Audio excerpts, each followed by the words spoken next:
Hello students and welcome to the session. अभी हम लोग एक बहुत ही स्पेशल इंटीग्रल डिस्कस करेंगे, इंडेफिनिट इंटीग्रल।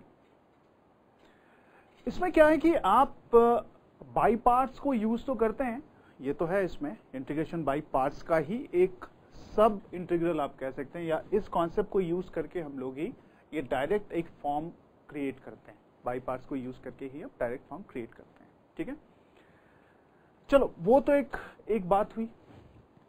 कभी कभी कुछ सवाल ऐसे होते हैं कि वो direct e raise to the power x वाले फॉर्म में नहीं होते हैं, वो नहीं होते हैं। e raise to the power x आपको नजर ही नहीं आएगा, बट हाँ एक चीज जरूर नजर आती है, वो है log, ठीक है। तो इस सवाल को मैं इसलिए कर रहा हूं, बहुत ही इंपॉर्टेंट क्वेश्चन है एग्जामिनेशन पॉइंट ऑफ व्यू से, बोर्ड पॉइंट ऑफ व्यू से बहुत ही ज्यादा इंपॉर्टेंट है। इसको हम लोग क्या करते हैं, आप देखें, एक बार समझने की कोशिश करें। वैसे तो बाकी किसी मेथड से निकालना इसके लिए मतलब हमारे लिए मुश्किल हो, बहुत ही ज्यादा मुश्किल होगा, किसी हम ट्राई भी नहीं कर सकते इस पर, ठीक है। इंटीग्रेट करना मुश्किल होगा, जितने भी अलग हमारे मेथड्स अवेलेबल हैं, ठीक है। तो हम क्या करते हैं, हम लोग what we can do here is like यहां पे हम स्टेप नंबर 1, स्टेप नंबर 2 एक एक करके स्टेप्स करके चलते हैं और देखने की समझने की कोशिश करते हैं। तो स्टेप नंबर 1 पे क्या करेंगे, log x को ना हम t मान लेते हैं मेरे बच्चों, बहुत ही इंपॉर्टेंट है, ठीक है, t। और ये बेस e, ऑब्वियसली हम यहाँ पे बेस e ही की बात कर रहे हैं, right. Now what we have, x is equal to e raise to the power t बेटा, ओके। dx अपॉन dt क्या है हमारे पास, e raise to the power t and then we have dt, right, ऐसे है ना, ऐसे लेते हैं हम लोग। Now if I have i, तो ये आपके पास होगा log of t, right, plus 1 upon t square, है ना। dx is what, e raise to the power t dt, ठीक है, दिस इज dx। अभी थोड़ी सी मुश्किल ये है कि इसकी डिफरेंशिएशन, ये इसकी डिफरेंशिएशन f डैश x है, बट log t की डिफरेंशिएशन 1/t स्क्वायर नहीं है।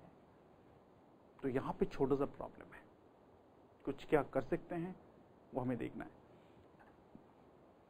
एक चीज कर सकते हैं कि हम यहां पे कुछ ऐड कर दें, कुछ सब्ट्रैक्ट कर दें, ठीक है, कुछ ऐड करें उसी को सब्ट्रैक्ट कर दें, या एक स्टैंडर्ड फॉर्म में लेके आ सकते हैं। Let's try if we can do it, okay. मैं इसको थोड़ा सा रेड से मान, ये मेरा स्टेप नंबर 2 हो गया। फिर उसके बाद स्टेप नंबर 3 पे चलते हैं। आइए, यहाँ पे एक अगर आप देखें बहुत इंपॉर्टेंट स्टेप है। मैं यहाँ प्लस 1/t करता हूँ और यहाँ पे माइनस 1/t करता हूँ, और 1 अपॉन टी स्क्वायर, ये मेरा e raise to the power t को मैं यहाँ लिख देता हूँ, चलो, ठीक है। ये dt आ गया बेटा, can you see that, fine.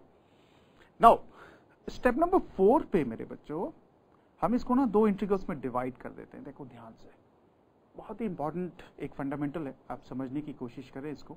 log t जैसे मैं कर रहा हूँ ऐसे ही आपको स्टेप्स को करना है, ठीक है। एग्जाम में आप ऐसे करोगे तो आपको फुल मार्क्स मिलेंगे बेटा, ठीक है।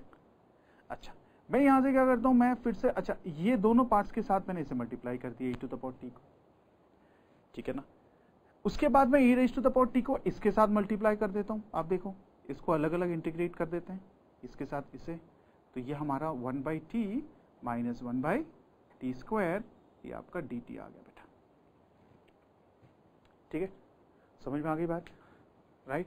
तो इसका मतलब क्या हुआ कि आप जब इसकी डिफरेंशिएशन की बात करते तो ये आता है, इसकी डिफरेंशिएशन की बात करते तो ये आता है। तो कहीं ना कहीं ये चीज हमारी मैच हो गई, e raise to the power f x plus f dash x, तो e raise to the power x into f x आ गया बेटा, आ गया। नाउ स्टेप नंबर 5 पे चलते हैं मेरे बच्चों।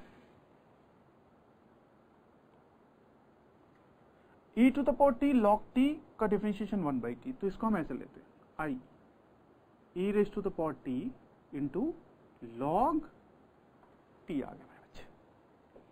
इसके बाद 1/t का differentiation, so you can see that f x plus f dash x, तो मैं 1/t लिखता हूँ कि इसका डिफरेंशिएशन ये है, इसमें तो कोई प्रॉब्लम नहीं है। डिफरेंशिएशन कैसा है ये भी देख लो, अगर t raise to the power -1 को आप डिफरेंशिएट करते हो क्या आता है बेटा, t raise to the power -1 that is -1 upon t square, can you see that, ऐसे तो हम डायरेक्टली उसको लिख सकते हैं।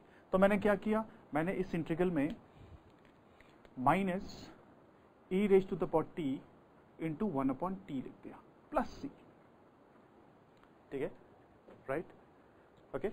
नाउ क्योंकि मुझे x में आंसर चाहिए बेटा, so what I have I is equal to e raise to the power t is what, x log t, है ना, e raise to the power x log t को मैंने ये लिया, तो इसका मतलब log of how much, log x मेरे बच्चे, can you see that, minus x, ठीक है, x, and we have t as log x, तो 1/log x plus c, can you see that. तो ये मेरा स्टेप नंबर 5 हो गया बेटा। So this is a very very important, इसको आप 4 मार्कर भी कह सकते हैं, सर 4 मार्क्स क्वेश्चन, राइट, बहुत इंपॉर्टेंट सवाल है, ठीक है। मैं फिर से आपको बता दूं एक बार how to do it, let's have a look at it. सबसे पहले तो हमें ये देखना है log x, मुश्किल है, log x का नाम लेते ही we can have a framework हो सकता है माइंड में, ठीक है। log x मतलब e raise to the power something हो सकता है, अगर उसके इनवर्स की बात करें तो log बेस ex को मैंने t मान लिया, okay, x equal to e raised to the power t. We have differentiated this, we have substituted, we have added 1/t, we have subtracted 1/t. ये देखो, है ना? So we have taken minus e to the power t log t plus 1. Minus can be taken common. This is what we can take. ठीक है? तो आपके पास दो integrals आ गए बेटा, इसका डिफरेंशिएशन ये मतलब e to the power t log t, इसका डिफरेंशिएशन ये that is e raised to the power t into 1/t. Fine? तो कहने का मतलब ये हुआ कि आप e to the power t को तो x लिख सकते हैं, log t को आप log of log x, e raised to the power t को x and 1/t को 1/log x आप लिख सकते हैं, ठीक है। तो यहाँ पे आप देख सकते हैं ये स्टेप्स मैंने फॉलो किए हैं। नाउ द क्वेश्चन इज कि ये कैसा आया, ये log की प्रॉपर्टी आपको पता ही होगा, फिर भी मैं बता दूं एक बार, कोई इशू नहीं, अगर किसी को कोई प्रॉब्लम है आप देख सकते हैं। log की एक प्रॉपर्टी होती है ना, log base से b is equal to m है suppose, so we can write it as b is equal to a raised to the power m beta, okay। So this is how we write. So log base c x equal to t, that means x equal to e raised to the power. This is log property. Fine. So this is how you do this question. So you have to very very important question. You have to go through it. ठीक है, ऐसे सवाल आप और practice करो, confirm ऐसे questions exams में आते हैं, ठीक है।